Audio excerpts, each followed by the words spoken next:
4, 3. You're listening to the Heroes Power Hour presented by BlizzPro.com. Your hosts, Balrog fan, Zexorus, and DJ Tyrant.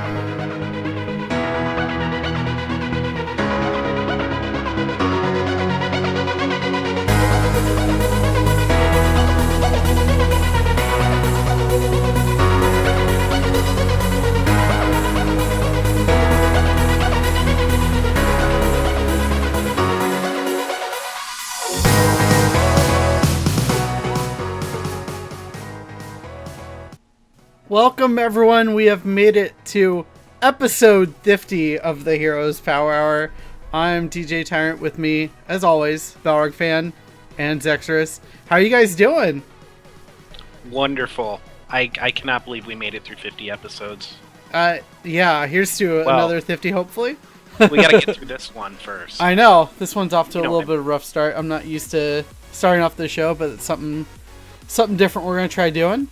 Yeah, you dropped the ball last week. I just don't have any trust in you now. Yeah. Wow. It's all good. So, I still love you. Thank you. Zach, how you doing, man? Oh, I'm doing fantastic. Had a lot of fun.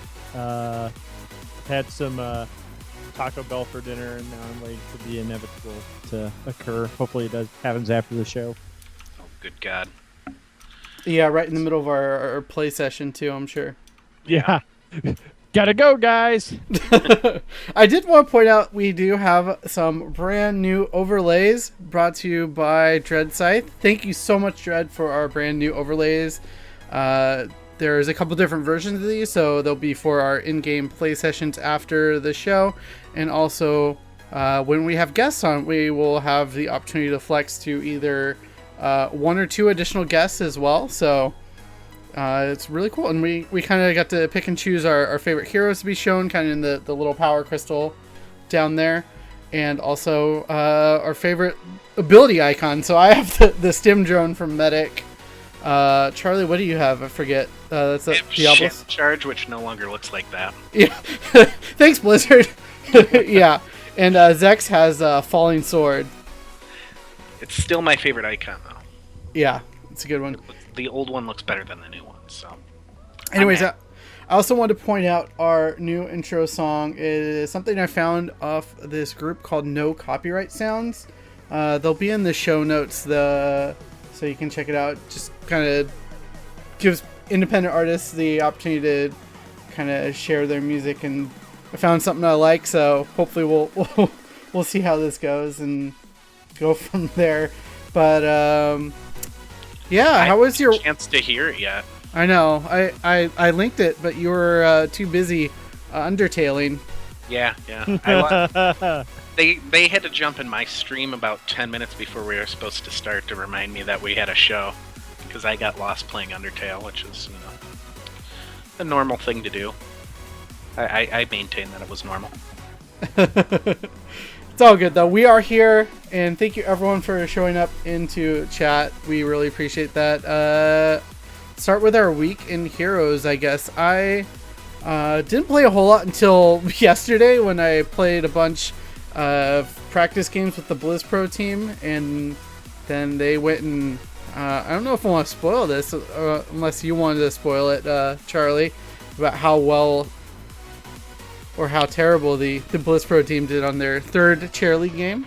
Our third Chair League game went pretty good. I'm really happy with the results. I think we played very well against that team. We played the map perfectly. I think we really actually shined in the draft phase, despite it not looking like it was a good draft. We kind of knew exactly what we wanted to do and who we wanted to ban, so it ended up working out really well for us. And as always, Willie got to show off his panda in the supreme fashion only he knows how to. And he made a lot of plays that I just feel like Shen's Wandering Keg is so good on Tower of Doom. It can flat out deny people the opportunity to create enough pressure to stop a channel. So yeah, and it really pushes people out of position, and it just gives you so much control over the game. I got to watch that streamed, and that was really fun to watch that game. I mean, you guys really just controlled it from start to finish. Yeah, we got a little sloppy at the end, Mhm. but we were feeling ourselves. Zex, how do you feel about that? You were kind of a little bit of the star besides Digi as far as kind of kind of making the plays, really. I felt, I got to play Chen, so anytime I get to play Chen in a competitive setting and show that off, always makes me very, very happy. Um, I'm still, I almost never take Wandering Cakes, so I'm getting used to it. The practice games where I was playing with you beforehand were actually pretty hilarious because there was a bunch of situations where I thought I had a brilliant cake set up to like get somebody back towards us, and it never worked out. Like I'd get stuck behind a gate or something, and I'm like, oh no, I'm in this stupid thing for 5 seconds now. Help! Break the gate. I can't just bruise split leap out of it. I'm Yeah. actually stuck this time. But like I thought I used the cake to good effect in that game. Like forcing out ultimates from their Sonya that she didn't want to use. It was, because there was one moment where she had to leap away. She took leap, and she had to leap away because I was pushing her towards the rest of our team. So, Yeah. and like it was just fun. Like that's the loosest I've ever played Chen. Like in the competitive games I've played, which includes a couple games against Cloud9 Maelstrom from back in the day. Um, like that's easily the loosest. Like I just did whatever I wanted to. Like they had no real way to stop me, even despite being the only tank. Like to get to our back line, they had to wade through a lot of ridiculous amounts of damage just to get there. And Purple Flame, he's another member. We put him on Lunara there, and I think it's kind of an underrated thing to have in that map, and probably Curse Shrine as well, or Curse Tower as well, because the amount of sustained damage he was putting out safely, it didn't allow them to stick around. Like they were constantly like low health trying to get in, and a lot of that was directly because of the harass that Li Ming and Lunara was putting out. And we had Sylvanas there as kind of our pusher and saving grace for silence arrows and stuff, and that was really nice to see that from Aya. Excuse me. I played Uther, and I did all right with Uther. It wasn't anything crazy. It was just standard Uther.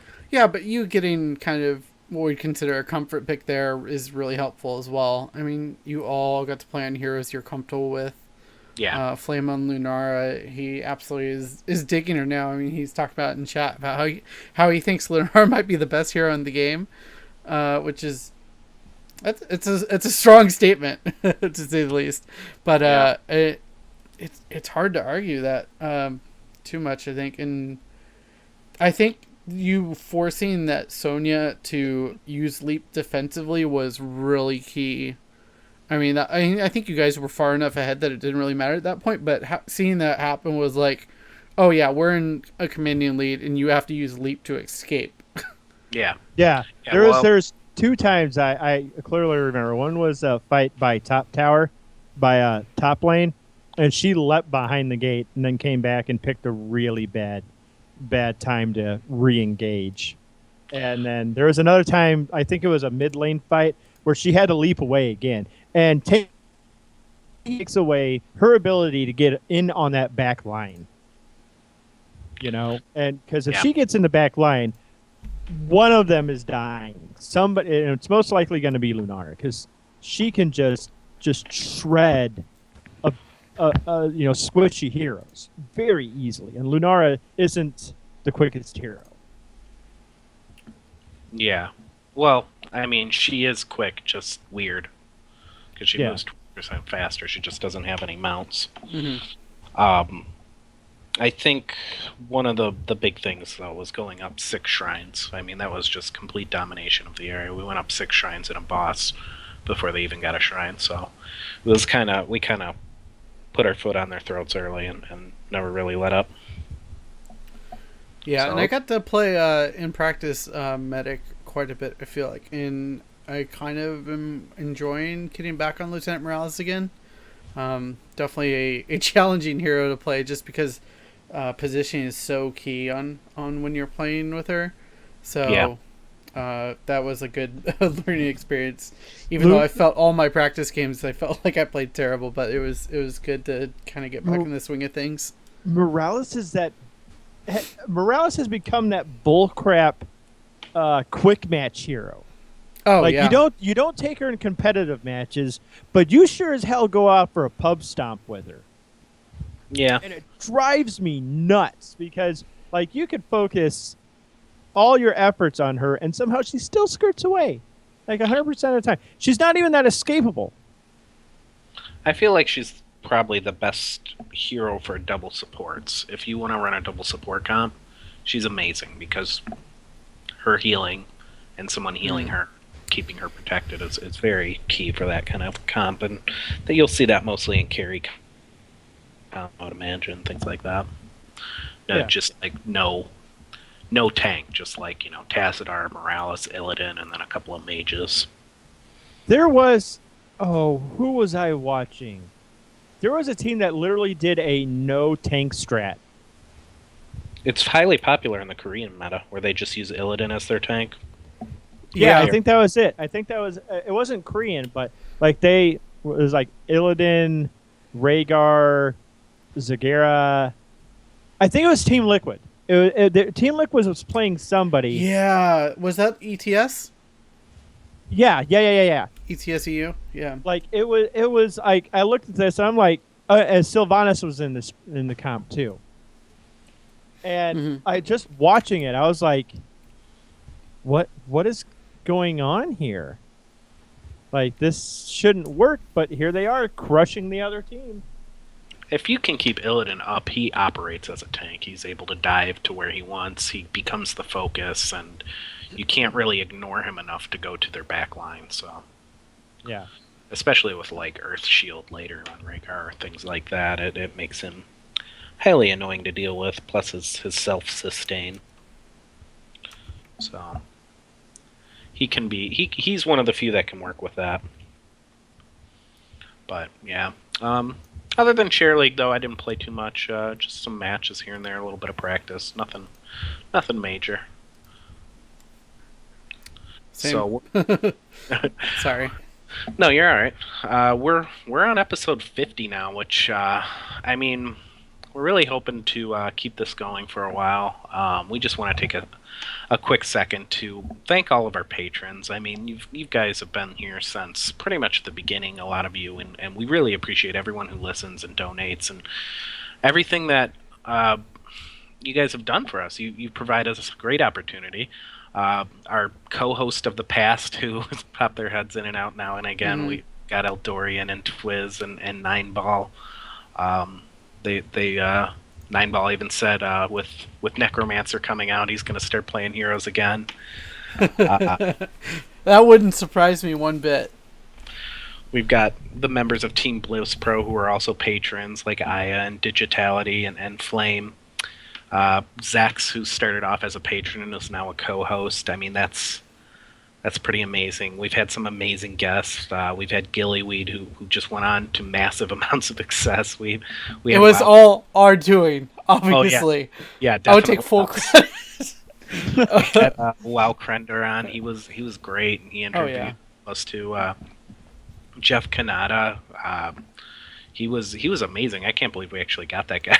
I'm so shocked he was okay with going on our little hero show. But yeah, he loves heroes. I still see him on online all the time. So he's still playing it, still trekking. It's a fun game. TBK, Jimmy's close friend from Lords of the Storm. Lords of the Storm, yeah. We had a pro player on at one point in base drop. That was pretty illuminating. I think we learned a lot that week. It's been great. I mean, I can't believe how far we've come so far. And just 50 episodes feel like we just started the other day, and it's amazing how much fun I'm still having with this game. There are times where the meta gets a little stale or you get a little frustrated, but I'm always coming back to this game no matter what, and that just speaks volume about how good of a job Blizzard has done with heroes so far. Yeah. So, speaking of Blizzard and doing a good job with heroes, what are we going to take bets on them patching again this week? God, if they throw out a patch tomorrow all of a sudden, I feel like we need a week off. No, that's what I'm Meta feeling seems too. pretty stable. Yeah. Well, I don't know. I don't know. The last week's patch was pretty tiny. Like we didn't even really do a show because it was like 3 people. Yeah. They were significant though. I mean, it was the Li Ming changes, right? The Yeah, change to S big Johan. changes to Li Ming, yeah. Well, Yeah, getting rid of that was pretty key in making her a little less derpy. Yeah. a little less brain dead, like I called her. Yeah, Well, she was. Yeah, yeah. No, I totally agree. It was like hit Essa Johan and you're just lining them up. Yeah, I mean, throw out your arrows, throw out your arcane orb, and everything connects. That's why the arrow build on her was like so incredibly strong, is because you could land 5 arrows on somebody. Yeah, definitely. Isn't that kind of what the build Digi did yesterday? He was very focused on the missiles. To be honest, I was having so much fun yesterday. I wasn't I really know. paying attention to anybody else and what they were doing. I was just kind of doing my panda thing. Well, me and Digi had talked about it. He said Essa Johan, while such a great ability, is kind of a blessing in disguise for him because he actually has to focus when he plays her now to maximize her output. So I think that's something where the people who really want to play her are going to start playing her, and the people who are just kind of abusing how strong she was because of a few key talents are going to shy away from her, and we'll see a little less of her. She's still strong, but you don't feel like you're being cheesed out by her, Definitely. which is nice. So I mean those are the kind of things you want to see. I mean her damage still might be a little bit high, but I don't know. You need people to balance out the heavy supports in this game as well. I mean, when you have healers out healing, the DPS of 2 people, that's a problem as well. So it's a tightrope to walk, and I feel like there's enough counter picks in this game for there to not be anything really too broken at the moment. Yeah, I mean, I think just basing off hot slogs, obviously disclaimer that this isn't necessarily the 100% view of the game right now.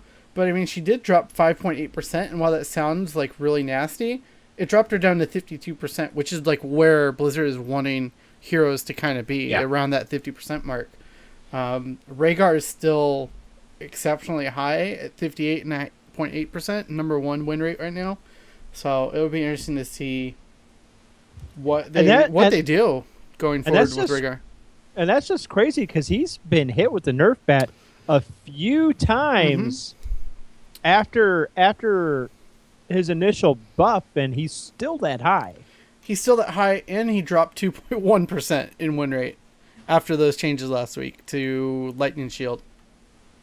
There's a slight problem with him, mainly because he has a lot of everything going on. He's always been a jack of all trade, and when they sort of buff him in various ways, it really gives him a big buff because no matter what, he has ancestral healing, which is just it's a I save you completely button and swing the fight the other way.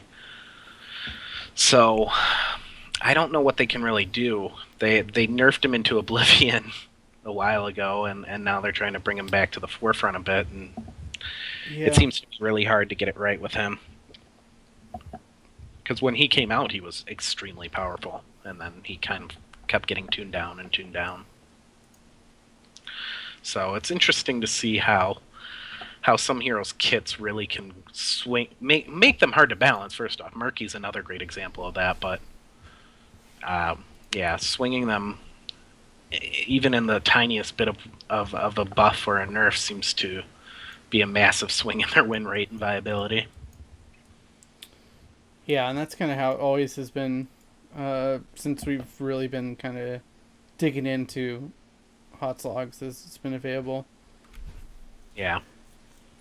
So we got Zool coming. That was confirmed today. Yeah, I'm excited for this. This is a very exciting hero. I didn't really get a chance to dig into the talents too much. Zex, I know you kind of brought up the talents. Did you get a chance to look into them? Not as deeply as I would have liked because I was heading out the door just as I found the the trait. Well, we'll go through breakdown? them here real quick. His trait, obviously, when a nearby enemy minion dies, it becomes a skeleton warrior for 15 seconds and can have up to 4 skeleton warriors at once. His basic abilities: Bone Armor, Spectral Scythe, and Curse Strikes. Uh, his Bone Armor is like it's a number 1 activatable talent. So uh, it's kind of like giving him a self-protective shield that's equal to 25% of his maximum health for 3 seconds. I assume that'll be on a 60-second cooldown, but who knows? Spectral Scythe, his Q, is the scythe that summons to a target location and travels towards him after a 1-second delay, so it'll be interesting to see how long of a radius you have on that. Curse Strike, once activated, your basic attacks over the next 4 seconds deal damage in a wide arc and reduce the attack speed of enemies hit by 50% for 2 seconds. That's going to make him a pain in the butt for auto-attack people to deal with. He's going to have a drastic effect on heroes like Zagara and Lunara immediately, Greymane for that matter. All those guys are going to kind of not like seeing Zool because of that W. And then Can I raise an issue real quick?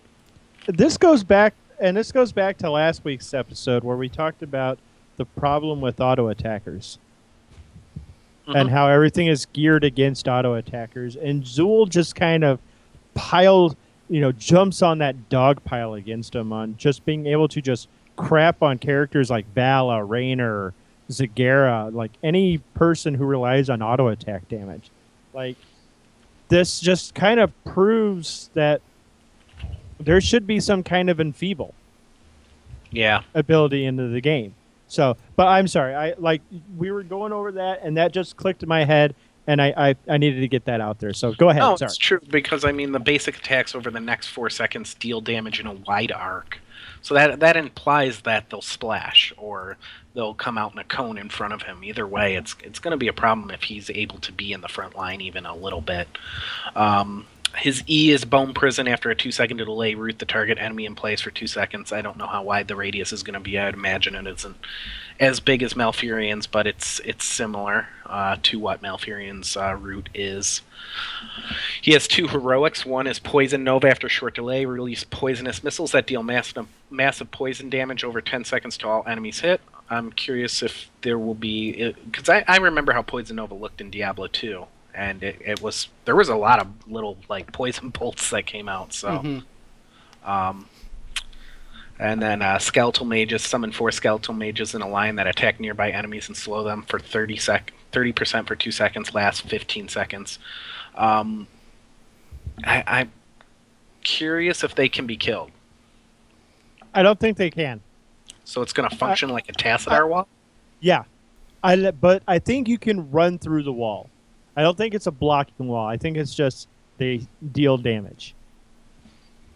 Okay. That said, Purple says Zool's root is a target ability, not a ground skill shot like Melf. So. Oh, interesting. Yeah. That's really interesting. Yeah, it's gonna make him strong as a rooter. Maybe open him. It sounds like he might actually be pretty good in an executioner comp build. Yeah. So. At level 1, he's going to have access to 3 different talent choices. One is Backlash. When Bone Armor expires, nearby enemies take 15% of their maximum health as damage. Now, depending on the radius, that could be really good. The other one is when Bone Armor is active, nearby enemies are slowed by 30% for a second. So I guess that re-triggers for the full 3 seconds while Bone Armor is active. And while Bone Armor Shade is while Bone Armor is active, you evade all basics attacks, but its cooldown is reduced by 10 seconds. This makes him even stronger against auto attackers. I mean, looking at what he has, I think we're going to see a lot more Backlash than Shackler initially, because people are going to probably... I don't know. It depends on if he can get in on heroes or not. But that sounds like a tank shredding skill right there. Yeah, he's a melee specialist, correct? Yeah. Okay. Yeah, so he should be able to get in on these people. And the fact 15% of their maximum health as damage as a level 1 ability is going to punish heroes like Johanna and ETC and Arthur. People who are used to being able to get in and survive a bit are not going to like seeing Zool either. Imagine this on Shogal, just taking 15% out of his life. Good God. Yeah, that's a large value, 15%. So bone armor probably will have a 60-second cooldown, though, I'd imagine, since it's an activate ability, and pretty much they all do. But Yeah. yeah, we haven't seen a hero start with one for free, so Yeah, this is really interesting how they have yeah. that set up. Yeah, his level 4, he has the option of taking 3 different talents as well. Death's Reach Q increases Spectral Sky's range by 20%. Pretty standard there, just more range equals more safety. Depends on how viable Spectral Scythe is going to be. E is Jailers. Excuse me. Uh, E is Jailers. Bone Prison summons 2 Skeletal Warriors that fixate on the target for 15 seconds. These Skeletal Warriors do not count towards your maximum raised skeleton count, so that sounds kind of good for focusing targets down. I mean, it kind of all depends on the skeleton damage, but the fact that they focus these whatever target just got rooted is probably good for burst. And his other is Tragul's Essence. Raise skeleton restores mana. I like that. That's pretty cool. Okay, that sounds broken in theory, but is it really going to play out the way you want it? Because you can only have 4 skeletons active at a time. Mm-hmm. So, and it has to be an enemy minion that dies by you, not a mercenary, not a hero. Yeah. It says enemy minion. So, I mean, it sounds good in theory, but is actually going to pan out. Yeah. So I mean, early guess Jailers wins the race there at level 4. Mm-hmm. That's pretty good. Level 7. He's got Harvest Vitality. Curse Strike heals you for each enemy hero hit. He's got Weaken. Increases Curse Strike's attack speed slow to 75%. And Rathma's Blessing, gain health whenever a skeleton is summoned. So, again, sounds good in theory, but yeah. I don't think it pans out as hard as people would want it to. There was an article I was reading that someone was doing a curse. One of the developers was like really favoring a Curse Strike build, and another one was a Spectral Scythe build, and like looking at these, like I can kind of see why so far, especially the Curse Strike build, just because slowing someone down 75%, their attack speed. Yeah, they're like, that's just gonna crap on any sustained damage. Rip auto attackers. Yeah, that's kind of ridiculous. Yeah, it's not. I mean, unless they change it though, it the way it's worded here, it doesn't say like it's a decaying 75% over 2 seconds. It's just 75% for 2 seconds, which is that's still enough to swing a team fight. No, I'm saying that's good because sometimes those big ones, when they last 2 or 3 seconds, they decay down like from 60 to 40 to 20. This just stays at 75. Let's theory craft for a minute. So you're coming up against a team with a Rainer, Sonya, and or a Morales. The expected happens. Morales gets popped with the stim drone, or pops the stim drone on the Rainer. And you've got a Joe on your team. You blind them. There's 3 seconds of stim gone. You Curse Strike them afterwards. Now they're attacking for 75% slower. So they're basically at normal attack speed at that point. Like, you completely invalidated the benefit of the stim drone. Is stim drone only 5 seconds? Yes. Yep.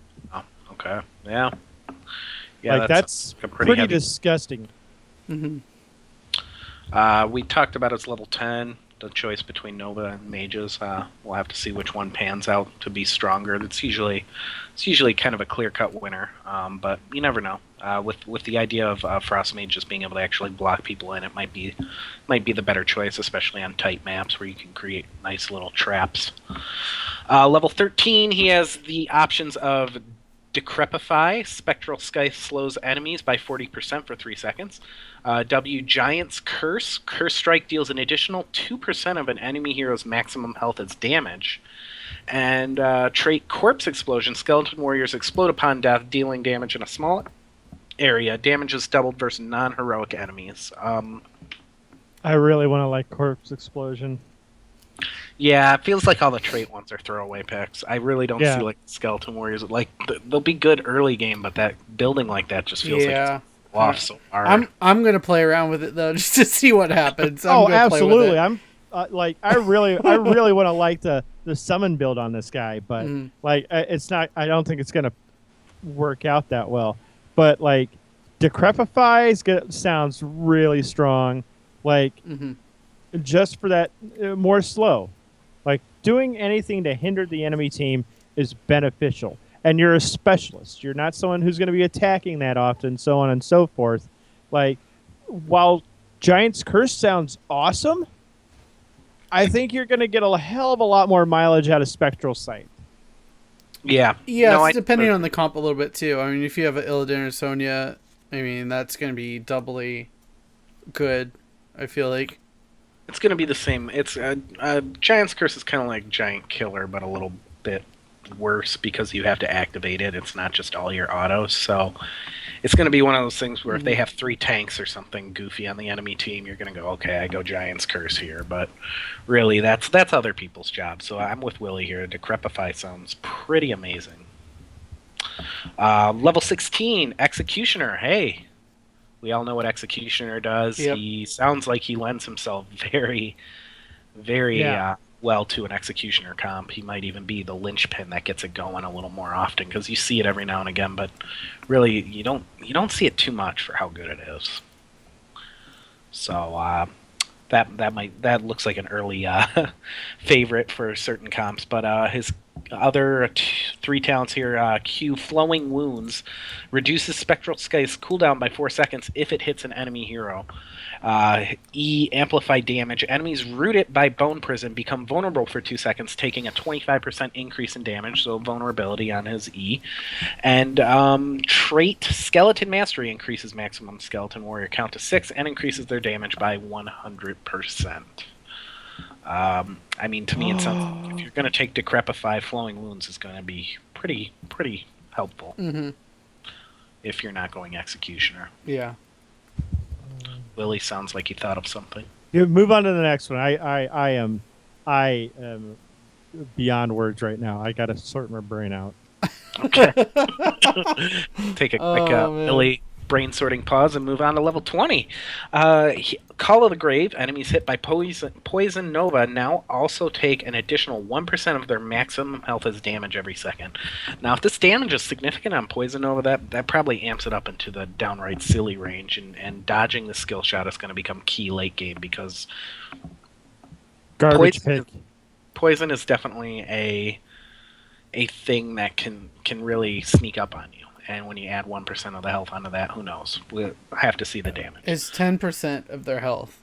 That's a guaranteed damage on then. Yeah, so it'll be interesting to see. It all depends on the strength of Poison Nova and how easy it is to dodge. Raised Mage. When a nearby enemy hero dies, a Frost Mage will rise up from the corpse to fight for you. Also increase Frost Mage's slow to amount to 50%. That's silly. I guess. I don't know. What use does it give you if you get a team wipe? Nothing. Yeah, much. Yeah. Move on to the next one. Yes, sir. Q Mortal Wound. Enemies hit by Spectral Scythe receive 75% reduced healing for 4 seconds. That's huge. That's disgust. That is absolute. Insert the picture of that reporter in the words "absolutely disgusting." That's that talent. That destroys any effectiveness, Morales, Lily, any healer. Screw your ancestral healing. It's reduced by 75%. Yeah. No, it's That's disturbing, and it makes me happy. I mean, just putting that on the queue is interesting as a level 20 talent too. There isn't a lot of level 20s that apply a buff to a basic ability. Look how strong that is. That is a game-ending talent right there. You that is powerful enough to, yes, that needs to be 20. I'm curious If you're what going the cooldown is on it though. On on the Q. Spectral Scythe, Yeah, I don't see it here, but well, that I mean, we combined with know the if you drop go 4 seconds, 16, yeah. yeah, drop by 4 seconds and applying a slow. This is Yeah. going to be an interesting skill shot too. I mean, it's going to take a little bit to get used to because it activates after a second delay. So I mean, you're really going to have to lead with it. Yeah. And I'm wondering if there's Yeah. going to be like a wind up animation so that you can kind of see that it's coming. Yeah, it depends on how easy it is to hit with Spectral Scythe, how easy it is to juke and whatnot. But well, this is all things you won't know until you see in game. So, but I agree. Mortal Wound does sound very, very good. And then his other level 20 is another activate skill, Bone Spear. I imagine it'll be his number 2 or something. Yeah. I don't, deals damage to enemies in a line. That's all we get. We don't know how much damage. If it's anything like Diablo 2's Bone Spear, that thing was 6. So, and it went Oh for a my long gosh. range, and it pierced a lot of things. So, Mhm. it might be possible that ups his damage output so much in certain games where, because you wouldn't take Mortal Wound against Tassadar comps, obviously. Yeah. Like, sorry, I saw that Q buff at 20, and I was like, oh my god, that's just not fair. Like that. If there were more talents like that reduced healing, like the meta would shift again. Like healers would not be as effective. Shielders would come more into play. Yeah. You know? Yeah, and I think we'll see that make Tassadar a little more popular. We'll see, especially if Zul's telegraphed early. And I think I've seen images. I think I've seen footage of how big the spectral scythe is. It's a wide. It's pretty wide. Yeah. Like you can hit all, like let's use Towers of Doom as an example. If you're standing in between them, like in the middle of them, like you can hit all of them with one scythe. So it's not going to be impossible to hit people with the scythe, and it's coming to you. You're not throwing it out. Mm-hmm. So Yeah. you place it behind everybody, and then they're all just boned. I'm mad at you for that pun. There's a few extra things here. On Scythe, Jade Martin, game designer for Blizzard, said, "We knew we wanted Zool to use a Scythe, which our art team was excited about. Our next goal was to work the Scythe into his kit, and we went through quite a few ideas, but the one that stuck was the idea of a reverse skill shot, as Willie just kind of touched on, and the way it'll work will be very interesting to see, getting used to dodging stuff that's coming in from behind you when you have good positioning. Should force some team fights to kind of be a little different moving forward with Zool on the Nexus." Jade Martin also said, on the skeletons, whenever a nearby enemy minion dies, it will be raised as a skeleton that pushes the nearest lane to Zool. If for whatever reason a skeleton is raised outside of a lane, it will prioritize attacking nearby enemies before going to the lane. We didn't want Zool running around the battlefield with hundreds of skeletons. Why not? Just like the old Diablo 2 days when you had like God. 8 skeletons and a blood golem, and yeah. Interactions between Zool and Leoric. We do have a voice line taunting Leoric when he kills him in the Nexus. I don't want to spoil the surprise, but keep your ears open for it. So That'll look be out for fun. that. Yeah, Zools are going to be hunting people for that Easter egg. On the Blood Golem, Jade Martin went on to say, one of the heroics we tried and ended up taking out was Blood Golem. Blood Golem was great, but it strongly went against our design goal of bringing a Necromancer into the Nexus with little visual. Yeah. Oh man. Good old lag army. Yeah. On build diversity, Zool has great build diversity. He can build himself to be great at sieging a lane, a high sustained damage attacker, or specialize in cursing the enemy team. If he doesn't go for a skeleton build, you will want to focus on making him more about his damage output or increase his ability to debuff the enemy. So there you have it. It sounds like maybe his damage is going to be kind of on the low end, but what he brings to a team will be a lot of control. lot of control and cursing and whatnot, and you can spec into the damage if that's how you want to play him as well. So he's not stuck playing that control pick role if the enemy team goes like, okay, well, we'll take Tassadar, we'll take this and that, because the way that it's enemies hit by Spectral Scythe receive 75% reduced healing. Now, will that affect regeneration? Health regeneration? That's a good question. No, I don't suspect it would be, mainly because health regen is different from healing. Right. So heroes like Chen and who have that self-regeneration era, Zagara, who can back off and use rapid incubation, they'll have a kind of a little bit of an edge there. So there won't always be the play. Okay. In theory, yes. In theory. You can, if Azul pick is telegraphed in a draft, you can kind of pick around that ability, but that doesn't bone the Zul either, is what... bone the Zul. I've got everyone doing it now. Yeah. No, I like it. I take it back. I'm not mad at you. No, but you're still able to build the damage with him and get in there and make it affect even if the team picks around you, which is comforting to hear, because when a hero comes in with only really one viable build, and you can play around it, it definitely hinders the effectiveness of a hero. Right. And that's not fun. No, it's not. Jimmy, we kind of talked you out of there. What are you thinking about Zul? I'm thinking I'm going to really try to make that skeleton build work, because that's how I loved playing Necro. So, but Legomancer. It'll be interesting to see how the different builds work. I mean, it sounds like almost similar sieging build. Mm-hmm. I mean, this is almost similar to how they made Li Ming, where I would say she has at least 2 serious builds, if not more. I mean, you can really go the Blink build, and that's just silly, or just the missiles build now. I think. Really more than the arcane orb now. But yeah, I really like what they're doing with these new heroes, and I'm curious when we'll see another support now, because I feel like we've gotten a lot of non-supports lately. I guess the last support was Morales, so... When is Dahaka coming? Yeah, that too. Yeah, I'm ready for another support. We got Karazhan now, too, not too long ago, so... Yeah, I guess that wasn't too long ago. But yeah, it sounds like the skeleton build might be like...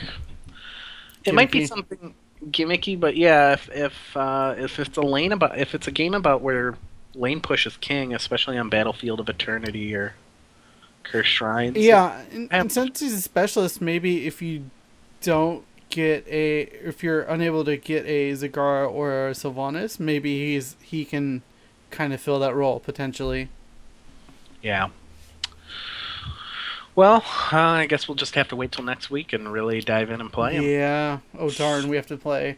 Yeah. That sounds awful. I think it's pretty much he's being received with more hype than I've seen most heroes, though, in recent memory. There's not one person going, "Oh, why didn't we get this?" Seems like pretty much. Why didn't we get Dahaka? Right. Well, you're moving on.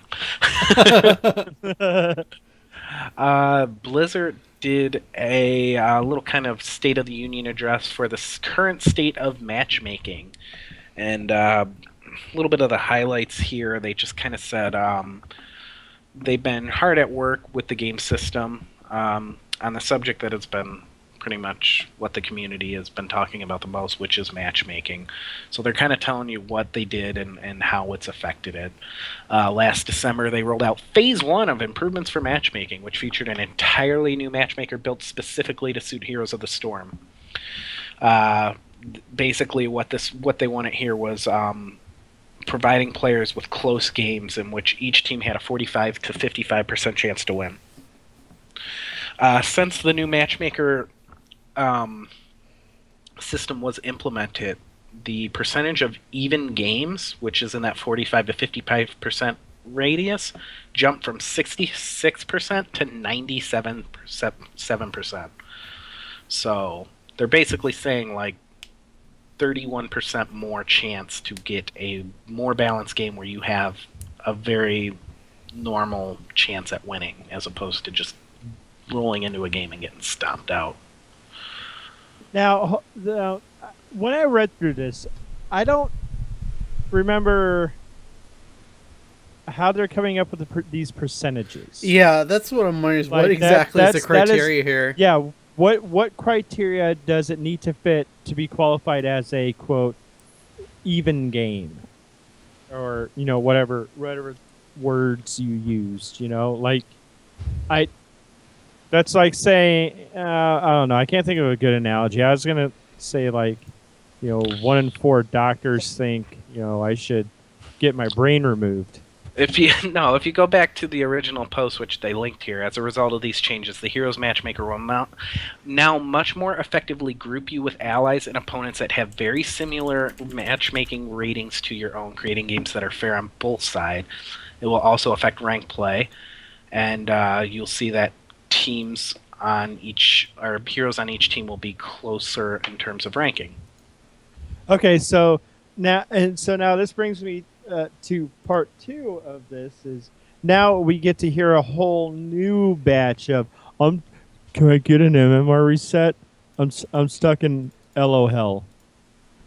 Yeah. Because people feel like they're not properly, their MMR isn't properly calculated or whatever. But we'll see how that goes when Blizzard implements those other changes that they were talking about for the MMR system being slightly individual performance based. Yeah.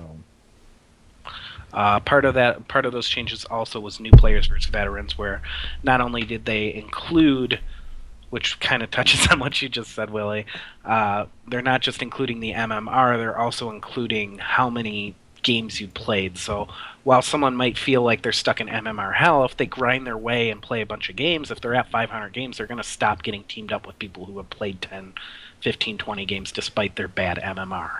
So Yeah. It'll be kind of one of those things where like you can either play a bunch of games to get out of it, or win enough to get your MMR up, or just kind of, I don't know, smurf an account. If that's what you, I mean, like if you're having that much of a problem with what's going on, like with your matchmaking at this point, I feel like it's kind of just sour grapes, finding something to blame, because I definitely have noticed an increase in wait time personally, but the quality of matches I'm getting are way better, and my Oh MMR yeah, is 100%. garbage. I feel the same way. So the team composition rules, also the warrior rule, one warrior. No team will have one warrior without the other team having a warrior. Same thing with supports. At least one on each side is the general rule, which is nice because when the warrior wasn't part of it, that created some really janky parties where, like, I remember queuing up as Nova and getting like a Zeratol, 2 mages, and a support versus 2 tanks, and just a strong team, and stuff like that was a problem. So Yeah, and kind of leading into that, they, I guess I'm jumping ahead a little bit here, but at the bottom, I think this is kind of the most important thing for at least quick match. If you queue up with the following 6 heroes, Abathur, Cho'Gall, Lieutenant Morales, Murky, Nova, Lost Vikings, if as long as no one in your party has one of each of those, or multiples from that list, they won't queue you up with those. So you won't have an Abathur and a Lost Vikings if you're solo queuing as a Lost Vikings or something like that. So I think that's really good, because those games feel really janky and they feel like it's really hard to win those, and that's pretty much the case from what I've seen. But I mean, that's already been implemented, I believe. Or no, they're currently planning to implement this rule. So this is coming. Not in yet. Yeah. I think the main thing that's important for it too is for wanting to practice those heroes, because you're almost punished for wanting to play one of those heroes who are kind of like niche picks that fulfill certain roles when you get to like pick a team comp in them, especially if you're playing in something like team league, or if you're doing like chair league or amateur tournaments or pro tournaments, whatever. Those are all heroes that you want to practice for specific comps that counter certain things or that are fun or hard to counter themselves. So you can't really queue in as Abathur right now, like in quick match, because you're pretty much expected to get one of those other heroes most of the time. And there's no like I've always been kind of interested in Abathur, but I've never felt like practicing him because I can't guarantee that there will be a way for me to work on him in quick match and get him better. I feel like I'll just be banging my head against the wall because the second I do it, it'll be like, oh, we got a Cho'Gall and a Tassadar to complement that. Thanks a lot, Abathur. Abathur. Yeah, he's interesting. Rank match consistency as well. New rule for Hero League matchmaking, which greatly reduces the likelihood of rank 1 players being matched with or against other players below rank 4. So players playing ranked mode have probably noticed that. Yeah, I know that's been a real pain point for a lot of people who are at that rank 1. And I know they've been loud and banging that drum for a while. So yeah, it was good for them. I think that's really good, and that will help. I think that'll help the scene just in general, so you'll get quality matches. Because I mean, as great as it is to get a win, it's not fun when you're practicing to get something like just stomping someone. You don't necessarily learn from that. I mean, that's okay in a competitive match. That's fine. You're wanting to win, but yeah, well, I think in Hero League you're wanting to learn from that and kind of just become a better player through playing Hero League, and I think this will help in that case. I don't ever expect myself to actually be in this very edge case, so good for them. yeah. I think it's Purple said he got matched with a rank 8 today, and he's a rank 1. That I don't know that because it does. These parameters are loosened the longer you wait in queue time, so getting matched with a rank 8 today doesn't really necessarily mean that it's this change isn't already implemented. It just probably loosened the restrictions from rank 4. Yeah, I forget, is Flame rank 1 in both Hero and Team League? No, just Hero. Okay, yeah. That might be it then. The last thing is the queue times. Queue times feel longer now that the rebuilt matchmaking system has been implemented, but higher queue times went from 80 seconds to 130 seconds. It's something we joke around a lot about, that queue time, these queue times, but it doesn't always happen. Sometimes you get right in a match. They're definitely longer, but... Hey, they're not league queue times. Yeah, and you're getting quality matches.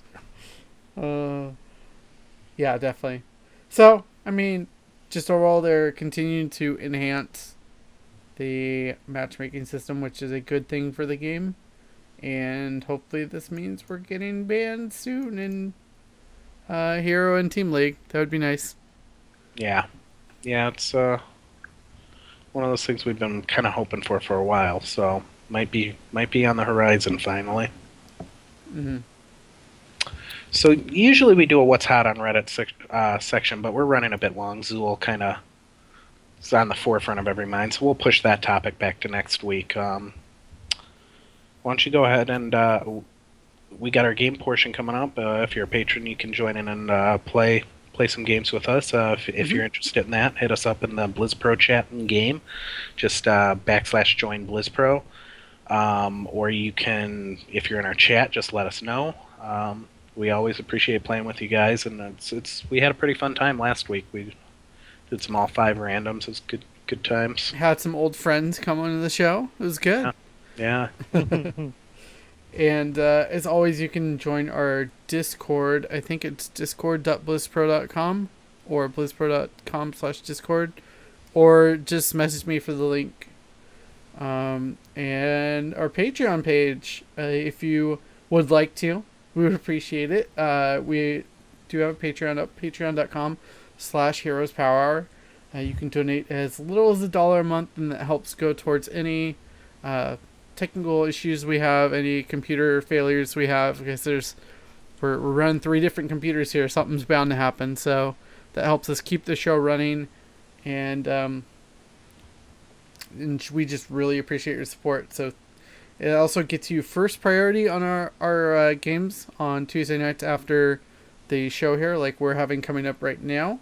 But as always, you don't have to give to the Patreon. You can always enjoy the show for free, putting it up on YouTube, and the audio version is going up on the RSS feed. So if you're subscribed to that, you're always going to get it. You're never going to have to pay to get access to that. Yep. And be sure you're always checking out heroesofthestorm.blizspro.com. Last week, Zax wrote an amazingly main guide. Very illuminating. Good stuff. Be sure to check that out. Alebeard's always writing strategy articles. I usually grab the hero rotation, and me and Zax have been kind of alternating build weeks, so different ideas for you to go and check that out. All the latest news on Heroes of the Storm 2 is posted fairly quickly. We got a crack writing staff, so be sure you're checking that out. So we're going to get ready to jump to the game portion here. Any final thoughts, Zexorus? You got anything you want to throw in, Jimmy? I can't wait for Zool now. After actually taking a look at that talent build, you're not winning. You are on a timer against Zool. Yeah. Mm-hmm. Like you don't have. Yeah, you've got to win before he hits 20. Otherwise, you're not living through team fights. He's gonna just completely control a team fight. And I want to play around with that. I want to see if it pans out the way I think it's gonna pan out. It definitely sounds like it's gonna be very strong in theory. Mm-hmm. I'm excited for it. I don't want him to come in garbage.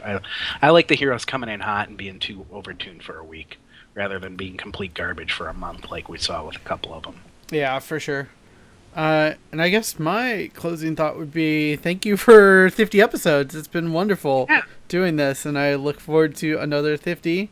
Thank you, Zex, for stepping in when we kind of need to retool the show, and you've been a really great friend, and I appreciate how the show has gone with you on it, and I look forward to many, many more episodes. Mm-hmm. Is this where we am I supposed to propose to you now? Yes. We're gonna sit in a circle. I feel like I'm supposed to. Right. We got no. Yes, I do appreciate you stepping in, Zax. It's really been great, and we also I want to thank Team BlizzPro too for the cheer league experience we've had these past few weeks. Definitely. I'm definitely, honestly, to be perfectly blunt, when you guys approached me about helping host the show, I was legitimately stunned. I didn't think I was on any list to help fill in the giant shoes that Twiz left behind. And shout outs to Twiz for holding the show down for as long as he did. Yeah. You know? Yeah, he was wearing about 1,400 hats and only had one head to wear them on. So I'm glad and all of a sudden my Facebook pops up with this chat, and I'm like, I have no idea what's going on. How did I get added? I remember that. What happened? Oh man. But no, thank you guys especially for inviting me to come do this with you guys.